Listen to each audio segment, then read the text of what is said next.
beaucoup de vos auditeurs vont sauter sur leur chaise quand je vais leur dire ça, mais nos intérêts français sont systématiquement sabotés de l'intérieur. Ça ne touche pas que le réseau militaire, ça peut toucher le réseau hospitalier, ça peut toucher le réseau de l'éducation nationale, ça peut toucher le réseau du ministère de l'Intérieur, de la police, de la magistrature.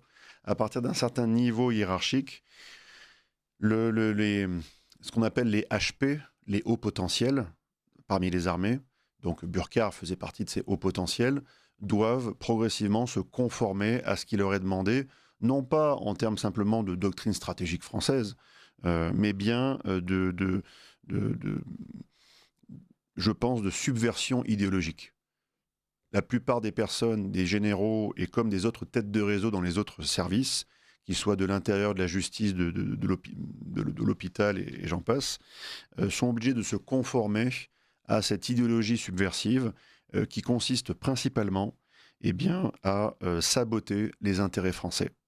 Alors, beaucoup de vos auditeurs vont sauter sur leur chaise quand je vais leur dire ça, mais nos intérêts français sont systématiquement sabotés de l'intérieur.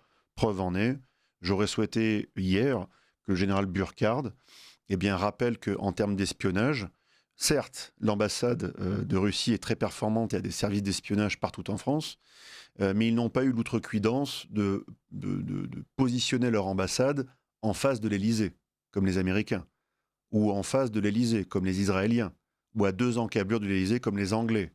C'est la position aussi stratégique des ambassades révèle beaucoup de choses aussi, la géographie des ambassades. Ensuite, il y a aussi, j'aurais souhaité que le général Burkhardt rappelle hier que ce n'est pas les Russes qui ont espionné puis racheté de façon agressive Alstom, c'est les Américains, pour nos turbines Arabelle, qui servent notamment avec un signal acoustique spécifique à équiper nos sous-marins nucléaires lanceurs d'engins, qui ne sont ni plus ni moins que la clé de voûte stratégique de notre dissuasion nucléaire. Voilà. J'aurais souhaité qu'il le rappelle. Et nous ne l'avons pas, parce qu'elle a été sabotée par des traîtres aux commandes de l'État français. Et ces mêmes traîtres qui sont aujourd'hui en train de nous pousser dans la guerre.